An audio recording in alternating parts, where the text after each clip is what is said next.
Amén. Gracias a Dios. Aquí estamos nuevamente.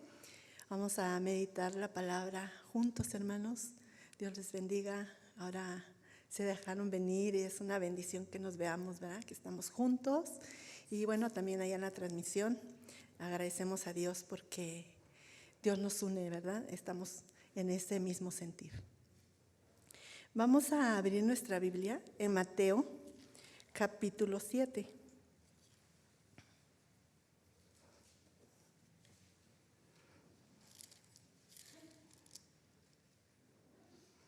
Mateo capítulo 7, verso 13 y 14. Dice así: entrad por la puerta estrecha, porque ancha es la puerta y espacioso el camino que lleva a la perdición, y muchos son los que entran por ella. Porque estrecha es la puerta y angosto el camino que lleva a la vida, y pocos son los que la hallan.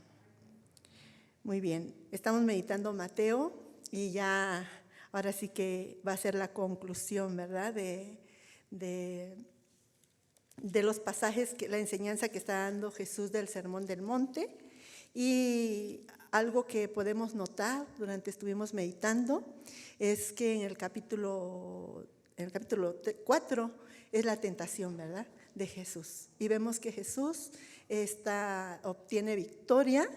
¿A través de qué? De la palabra, ¿sí? Aplicándose la palabra, ¿verdad? Eso fue lo que estuvimos viendo y, bueno, muchas cosas vimos, ¿no? en Mateo. Pero algo que pude ver en estos versos que estamos meditando ahorita es de que en esta enseñanza que viene dando Jesús, está enseñando que así como Él se aplicó la palabra, ahora Él está enseñando la palabra sea aplicada en nuestra vida como discípulos, ¿sí? Porque cuando enseña que perdonemos, ¿quién lo tiene que hacer? El discípulo, ¿verdad? Cuando enseña que no nos afanemos, ¿quién lo tiene que hacer? El discípulo. O sea, se tiene que negar él mismo y tiene que obedecer esa palabra como Jesús aplicó esa palabra en su vida. También nosotros tenemos que aplicarnos esa palabra como sus discípulos que somos. Y bueno, yo vi eso y ahora que es ya la conclusión del sermón, ahí es donde quiero que vamos a estar tomando estos pasajes para ver qué es lo que nos quiere enseñar Jesús en estos pasajes. Pero antes vamos a orar. Bendito Dios glorioso, en esta noche, Señor, te damos gracias por este momento que nos das, de que podamos estar, Señor, en esa comunión, de que podamos aprender de tu palabra cada día, Padre. Cumple tu propósito, Señor, por lo cual tú mandas esta palabra. Y, Señor, yo soy sierva inútil, me pongo en tus manos. Espíritu Santo, lleva a cabo tu obra como bien a ti te parece. En el nombre de Jesús, nos ponemos en las poderosas manos de ese Dios verdadero. Muchas gracias. Amén. Bueno, volvemos a leer nuestro pasaje.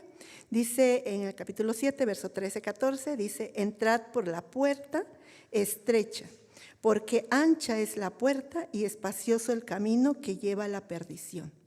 Y muchos son los que entran por ella, porque estrecha es la puerta y angosto el camino que lleva a la vida, y pocos son los que la hallan.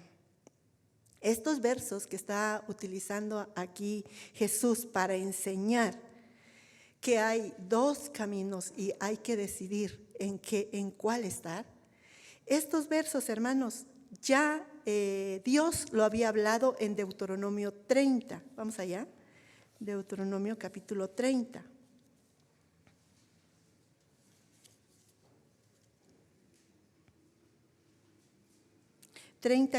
Yo les voy a decir qué pasajes. Ahorita 30:15 dice: pero yo he puesto delante de ti hoy la vida y el bien. ¿cómo dice? Es Dios que está hablando. Mira, dice, yo he puesto delante de ti la vida y el bien, la muerte y el mal. Y en el verso 19 dice, a los cielos y a la tierra llamo por testigo, hoy que contra vosotros, que os he puesto delante la vida y la muerte, la bendición y la maldición. Escoge pues la vida para que vivas tú y tu descendencia, amando a Jehová tu Dios, atendiendo a su voz y siguiéndole a Él, porque Él es vida para ti. Vemos que aquí el pueblo estaba a punto de entrar a la tierra de Canaán, pero antes de entrar, ¿qué hace? Les está dando un mandato. Pero les está diciendo, escoge tú, escoge qué quieres. Yo te estoy poniendo la vida y la muerte. Yo te estoy poniendo la bendición y la maldición.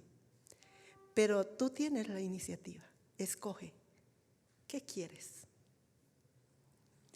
¿Y cómo tenían que estar ese pueblo? Dice, amando a Jehová tu Dios, atendiendo a su voz, siguiéndole a Él, porque Él es vida para ti. Esto era lo que Dios les dijo al pueblo de Israel. Volvamos a Mateo. Esto es lo que Dios le dijo al pueblo de Israel antes de entrar a la tierra de Canaán. Pero aquí en el capítulo 7 vemos que Jesús se centra en estos versos porque lo sigue retomando en las demás historias que está relatando. Dice aquí que aquí nos está mostrando dos caminos, ¿verdad? Y nos está mostrando dos grupos de personas. Y dice que en ese camino hay un camino que lleva a la perdición. Y hay otro camino, dice, que lleva a la vida. Pero Jesús dice, entra por la puerta. Yo lo vi aquí como un mandato, diciéndole, recordemos, cuando empezamos a leer capítulo 5, que es el principio del sermón, dice Jesús que Él se sube, dice Mateo, que Jesús se sube al monte. Y estando allá en el monte, dice que le habla a los discípulos, ¿verdad? Y Lucas dice que la mirada de Jesús estaba enfocado hacia los discípulos. Pero Mateo, aquí en el verso 28 y 29 del capítulo 7, nos va a decir que cuando terminó Jesús estas palabras, la gente se admiraba de su doctrina. Esto nos da a entender que había más personas, ¿verdad?, que estaban escuchando a Jesús y que se admiraban por la doctrina, porque Él enseñaba como quien tenía autoridad, no como los escribas, dice, ¿verdad? Entonces, aquí podemos entender que habían otras personas. Entonces, si Jesús, su mirada estaba en los discípulos, les está dando un mandato: entren por la puerta estrecha. Y en el verso 14 dice, porque estrecha es la puerta y angosto el camino que lleva a la vida, y pocos son los que la hallan.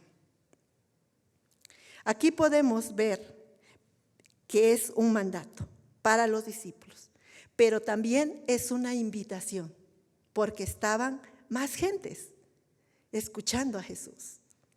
Entonces está haciendo la invitación, pero a nosotros los discípulos es un mandato que Dios nos está dando, pero también nos está diciendo, elige, escoge. Ustedes tienen decisión. No nos hizo un robot, ¿verdad?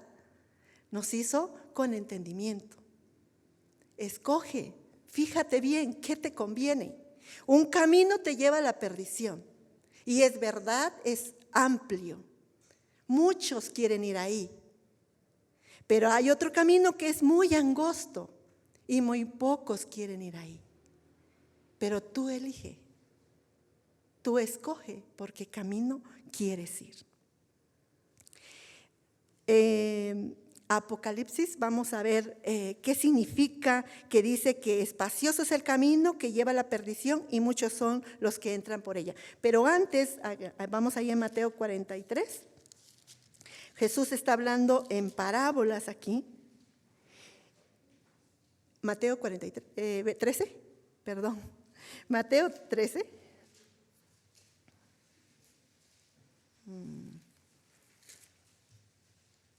No es 13, hermanos.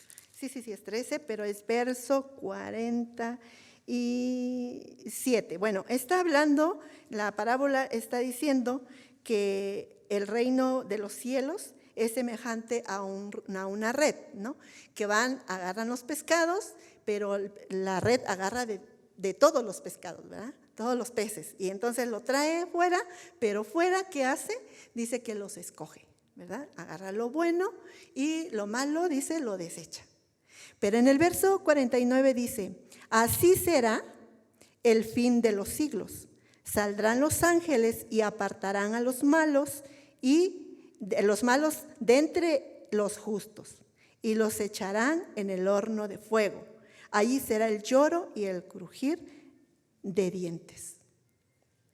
Esto es lo que significa este pasaje que dice, ese camino te lleva a la perdición. Este es el juicio, hermanos. Pero vamos a Apocalipsis, capítulo 21.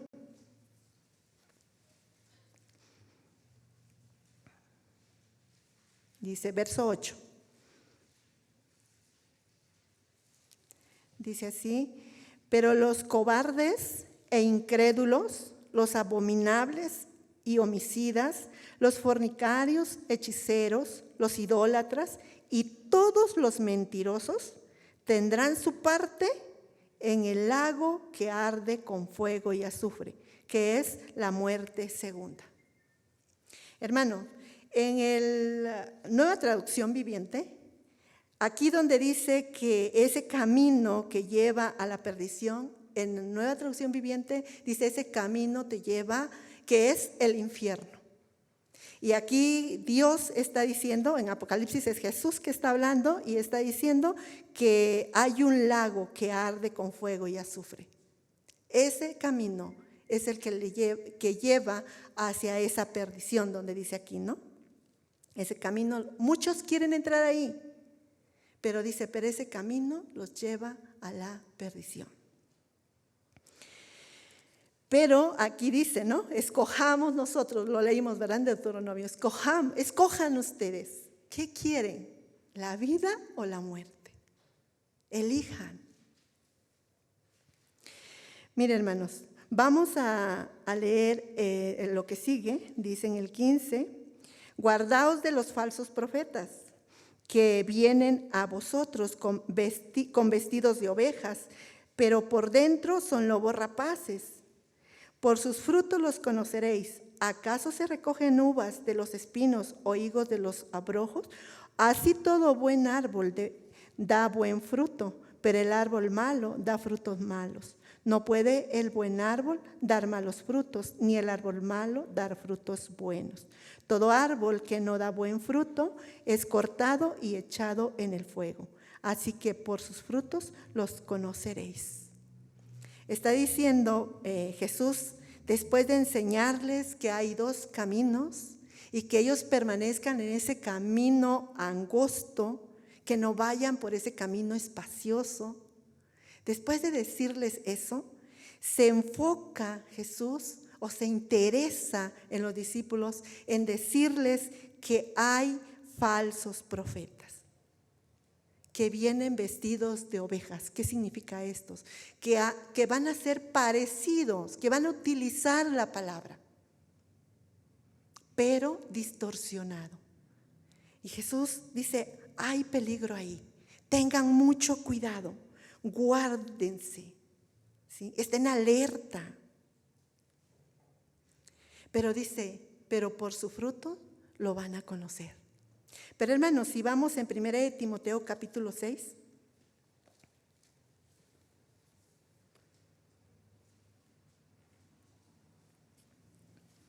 capítulo 6, verso 3. Dice así: si alguno enseña otra cosa y no se conforma a las sanas palabras de nuestro Señor Jesucristo y a la doctrina que es conforme a la piedad,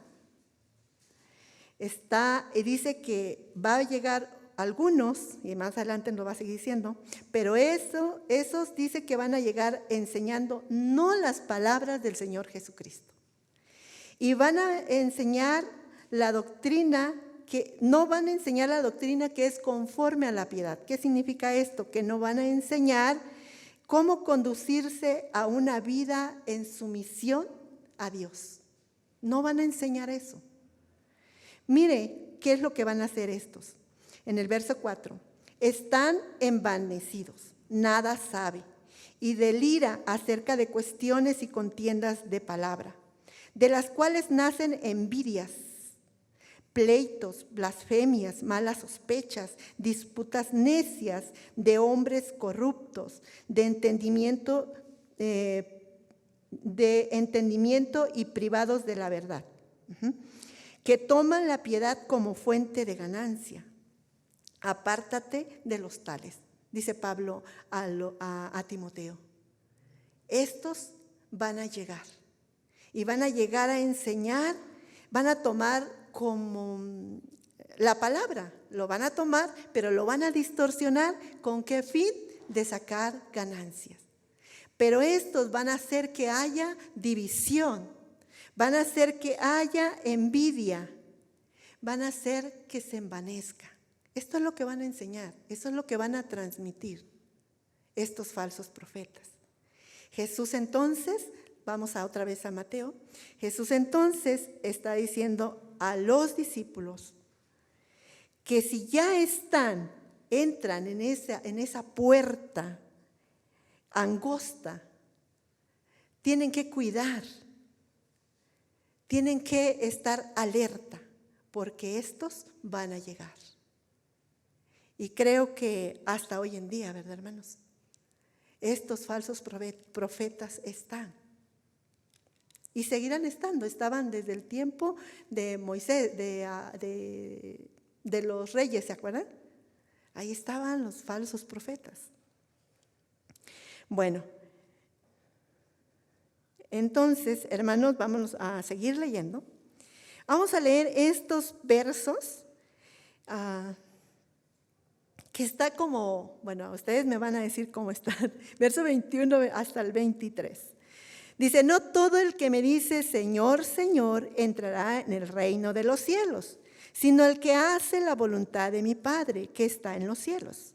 Muchos me dirán en aquel día: Señor, Señor, ¿no profetizamos en tu nombre, y en tu nombre echamos fuera demonios, y en tu nombre hicimos muchos milagros?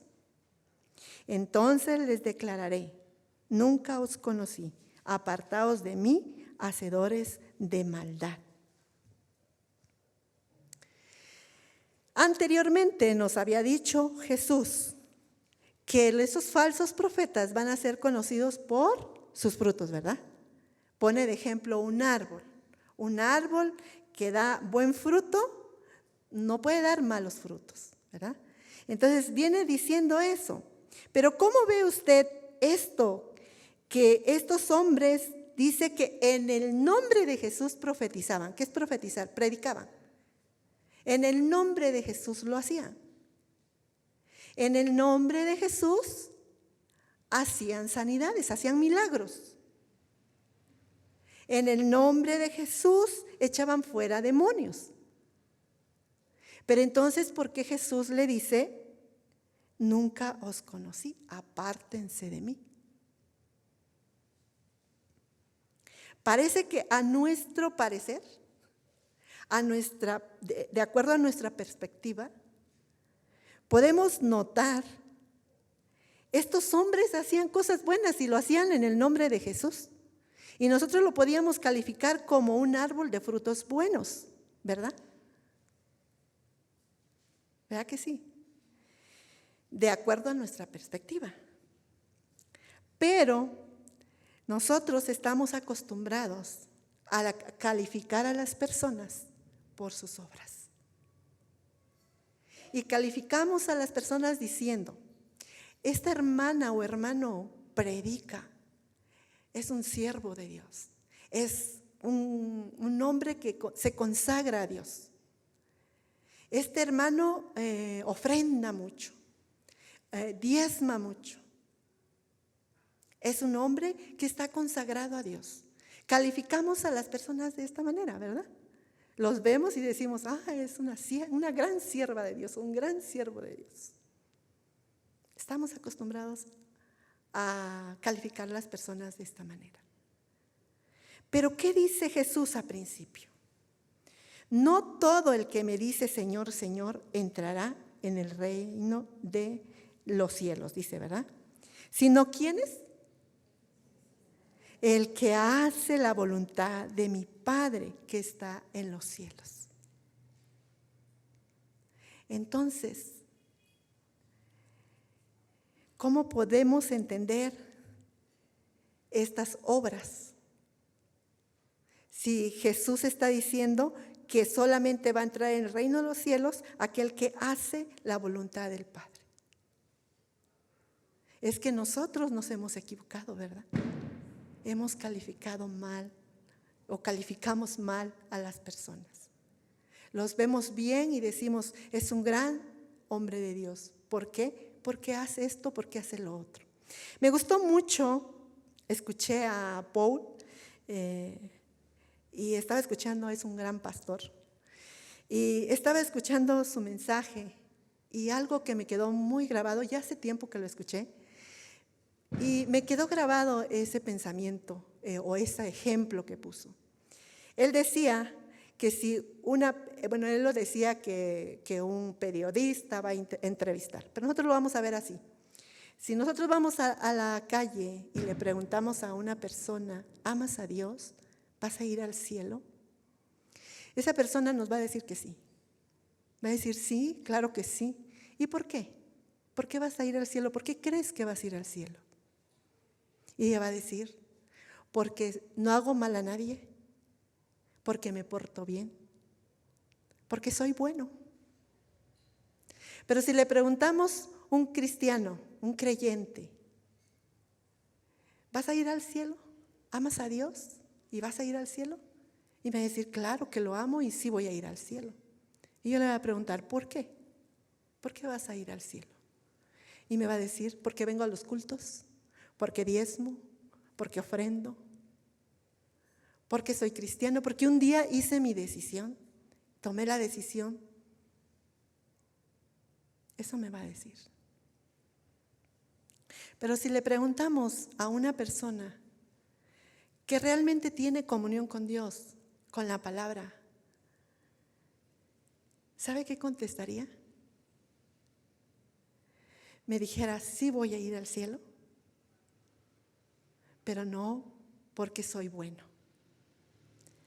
Voy a ir al cielo porque alguien que no la debía ni la temía, alguien que era puro y que era rey, se hizo hombre, se hizo carne y vino a pagar por mis pecados, porque yo soy un pecador.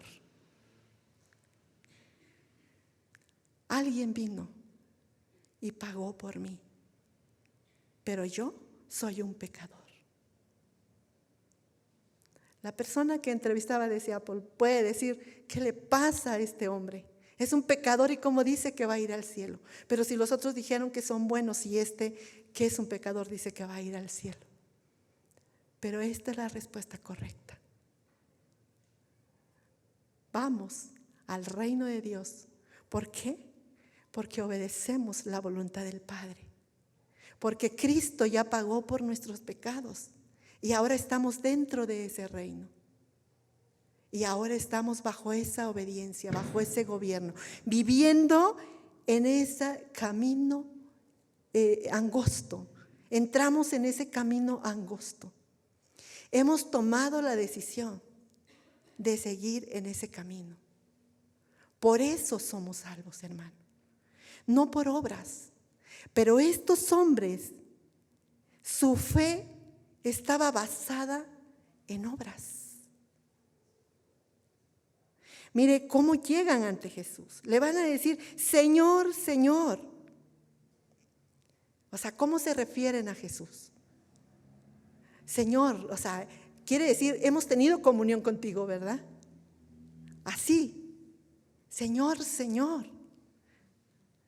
En el Antiguo Testamento, no recuerdo dónde está el pasaje, pero habla Dios reclamando al pueblo y diciéndole: este pueblo de labios me alaba, pero su corazón lejos está de mí.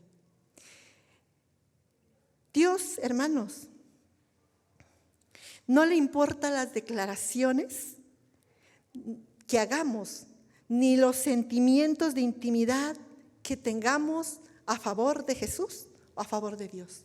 No le importa eso. Él no le importa que le digamos todos sus atributos. Él no le importa esto.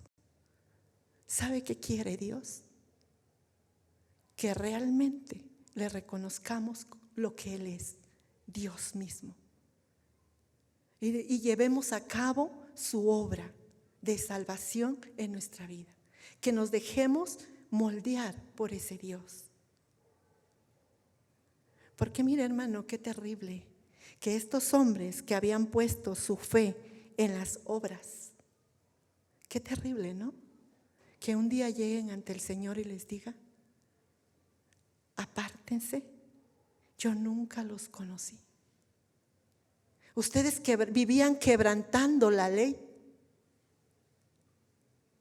pero sí alababan a Dios, ¿verdad? Como dice Jeremías. Dice que llegaba, Jeremías capítulo 7, dice que llegaba la gente y levantaban sus manos y decían: templo de Jehová es este. Pero ¿qué dice Dios? Párate en la puerta del templo, le dice a Jeremías, y dile a ese pueblo que dejen de mentir. El templo no era donde iban a alabar a Jehová, pero ¿dónde se tenía que parar Jeremías? En el templo, en la puerta del templo, a hablarle al pueblo. No es correcto la forma de vida. ¿Dónde estás? ¿En el camino estrecho o en el camino amplio? ¿Dónde? Todavía hay remedio. Podemos volvernos, ¿verdad? Es muy tremendo esto, hermanos, cuando nos enfocamos en las obras. Nuestra fe está puesta en lo que hacemos. Es un gran peligro, porque nos estamos engañando a nosotros mismos y es peligroso. Los milagros Dios se los dio a los discípulos, ¿se acuerdan? En Mateo, lo vamos a meditar, Mateo capítulo 10, está diciendo que Dios llama a sus discípulos y les da autoridad de que vayan y saquen demonios, de que prediquen, de que hagan milagros, ¿verdad? Dice que llama a los 12 y dentro de los 12, ¿quién estaba? Estaba Judas. ¿Y qué hizo Judas? Mire cuánto cuidado tenemos que tener, hermanos, de no basarnos en obras. Nuestra fe esté fundamentada, y más adelante lo vamos a ver, pero también, ¿se acuerdan? En Lucas capítulo 10 habla de 70 varones, es muy mencionado esto, habla de 70 varones, 70 discípulos que Jesús los manda a predicar. Y dice, vienen bien contentos y le dan la noticia a Jesús. Fuimos, Jesús, y los demonios se sujetaban, estaban maravillados. ¿Y qué dijo Jesús? No estén felices por eso, no se alegren por eso, porque los demonios se sujeten. No se alegren por eso. Alégrense porque su nombre esté escrito en el libro de la vida. Miren, hermanos, qué importante es dónde estamos poniendo nuestra fe. Hay dos caminos. ¿Dónde estamos? Mire lo que sigue diciendo.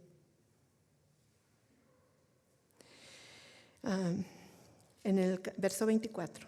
Cualquiera pues que me oye estas palabras y las hace, le compararé a un hombre prudente que edificó su casa sobre la roca. Descendió lluvia, vinieron ríos y soplaron vientos y golpearon contra aquella casa y no cayó porque estaba fundada sobre la roca. Pero cualquiera que me oye estas palabras y no las hace, le compararé a un hombre insensato que edificó su casa sobre la arena. Descendió la lluvia y vinieron ríos, soplaron vientos y dieron con ímpetu contra aquella casa y cayó y fue grande su ruina. Está hablando Jesús de la construcción de dos casas. Según los comentaristas, dice que Palestina casi no llovía, pero cuando llega a llover, dice que son unas tormentas terribles. Quizás estas dos casas que habla Jesús fueron construidas igual, porque dice que ambos construyeron. Fueron construidas esas dos casas. Y quizás permaneció durante mucho tiempo esas dos casas. Pero ¿qué sucedió? Vino la tormenta y aquella que no estaba fundada sobre la roca fue derribada y fue grande su ruina. Otra vez nos vuelve a decir, fue grande su ruina. Y lo compara esa construcción con aquel, dice Jesús, mire al principio, cualquiera pues que me oye estas palabras, ¿qué palabras? Lo que Jesús viene enseñando, hermanos. Esas palabras que les ha venido enseñando, lo hemos estado meditando.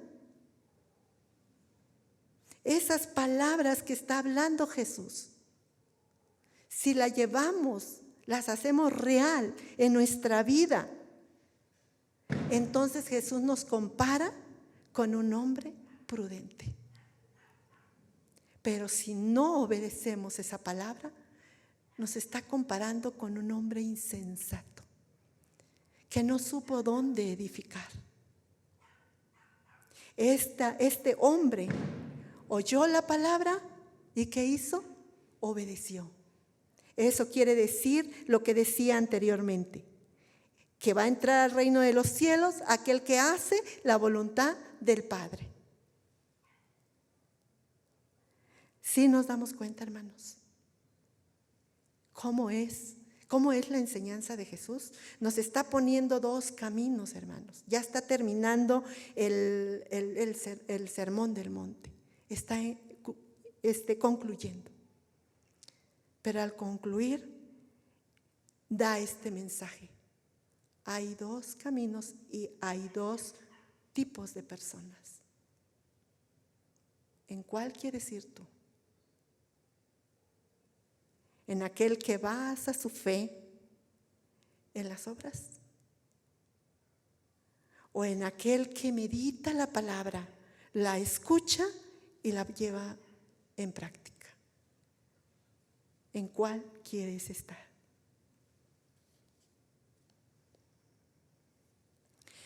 La decisión, hermana, es de cada uno de nosotros.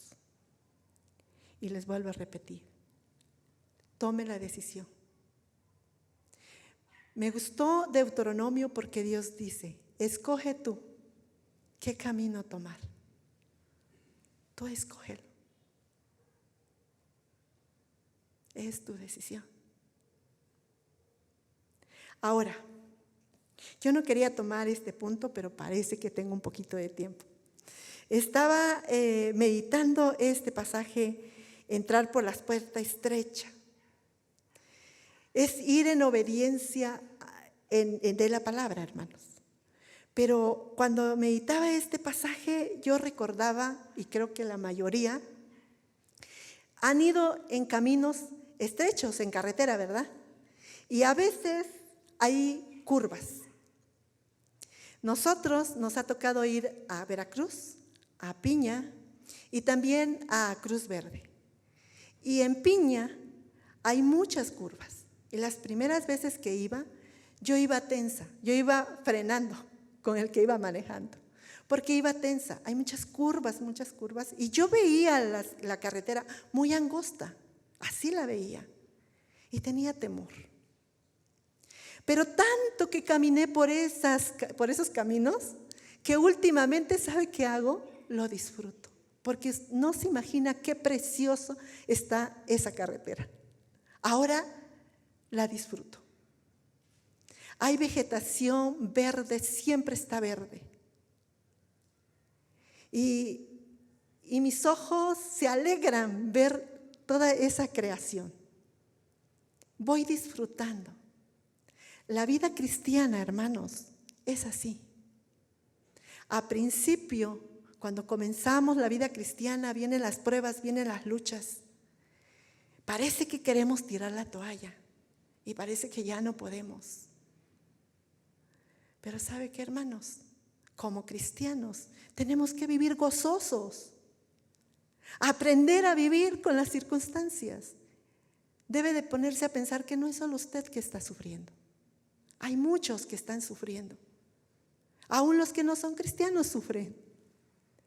Hay una diferencia de que usted no carga, no debe de cargar con ese sufrimiento.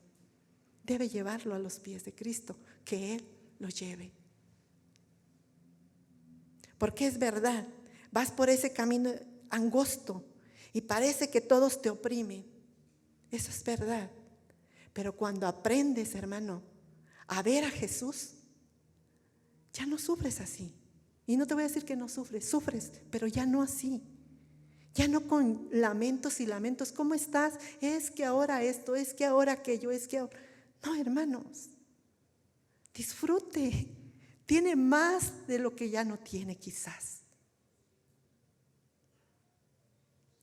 Y siempre yo he entendido que las cosas que vienen mal a nuestra vida, a nuestro parecer, es las que nos hace crecer.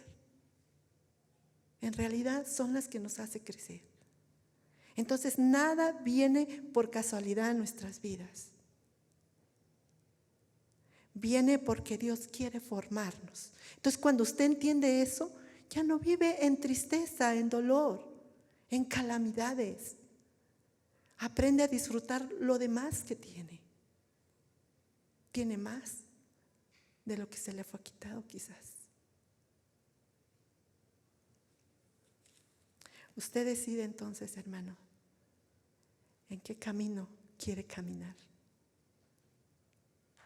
No es un camino de mártir, porque parece que así fuera, ¿verdad? No, hermanos. Si la enfermedad está, disfrute otras cosas. Ahora les voy a decir también, a veces pensamos que porque Dios nos habla a través de la palabra y vamos y actuamos, y entonces esperamos que Dios actúe diferente, ¿verdad? Decimos, yo hice esto bueno, pues Dios me va a dar esto bueno. No es así, hermanos. Yo les voy a contar algo. Ahora que fuimos, siempre que vamos a Chiapas, hay una hermana que siempre me da para mi gasto. Pero esta vez que fuimos me lo dio llegando. Y yo meditaba Esther. Y cuando medité Esther, decía que Esther hizo un banquete y que invitaba a los pobres. Y yo entendí. Cuando estaba meditando inmediatamente entendí. Ya entendí, Señor. Estoy cerca de la persona que he estado orando por ella. Y ya entendí que lo que tú me diste no era para mí, es para ella. Por eso esta persona me lo dio antes. Lo he entendido, Señor. Lo hice, hermanos. Pero ¿sabe qué sucedió? No porque lo hice, entonces en otro tiempo le hubiera reclamado a Dios. Pero ahora que lo voy conociendo, ya no me martirizo, porque entendí. Dije, 17 horas de camino cuando lo hacemos en 8 a veces y hasta en 10. Y ahora 17 horas de estar parados en cada caseta. Después llegamos aquí y enfermos de COVID. Entonces, si en otro tiempo yo me hubiera martirizado y le hubiera reclamado a Dios, Señor, pero si yo hice lo que tú me mandaste, ¿y por qué me mandas esto? Pero he aprendido, no es así. No es así. Usted obedece a Dios y las cosas que Él permite, las permite para que crezcamos. Entonces no veamos el cristianismo como, ay, es que soy cristiana y, ay, es que yo tengo muchas enfermedades, es que yo me pasa esto, me pasa aquello porque soy cristiano. Y ahí quejándonos. No, hermano, la presencia de Dios mora en nosotros, vivamos con esa presencia de Dios, gocemos esa presencia de Dios. Entonces ahora sí, usted escoja y toma la decisión. ¿Qué camino quiere vivir? ¿El camino que lleva al infierno, como dice la palabra? ¿O el camino que da heredad? El camino donde dice Apocalipsis, yo voy a ser tu Dios y tú vas a ser mi hijo. Ese Dios que nos da heredad. Hermanos, yo les dejo con este pensamiento. Usted cuestiónese y usted vea por qué camino quiere caminar. ¿Qué camino quiere decidir seguir? Porque solamente Dios nos presenta dos caminos. Camino de vida y camino de juicio. Usted decide, hermanos. Vamos a orar. Bendito Dios glorioso, en esta hora te damos gracias porque tú eres bueno. Te damos gracias, Señor, porque tu misericordia son nuevas cada mañana. Gracias, Padre, porque nos sostienes en tu mano. Y esta palabra, Señor, que hoy has dado a tu pueblo y que me ha ministrado primero a mí, Padre, gracias. Gracias por enseñarme que tú eres mi Rey, Señor. Gracias por enseñarme que no todo es tristeza y dolor, porque tú moras en nosotros, porque tú eres nuestro pastor y tú nos apacientas en pastos verdes. Señor, ayúdanos, Padre, para entender que tú eres nuestro Señor, tú eres nuestro Rey. Ayúdanos también, si hemos puesto nuestra confianza en obras, ayúdanos para que volteemos y te miremos a ti. Y vayamos a la palabra y vayamos caminando en obediencia a ti, oyendo tu voz y haciendo tu voluntad. Padre, nos ponemos en tus manos en ese nombre poderoso de Cristo Jesús. Amén. Dios les bendiga, hermanos.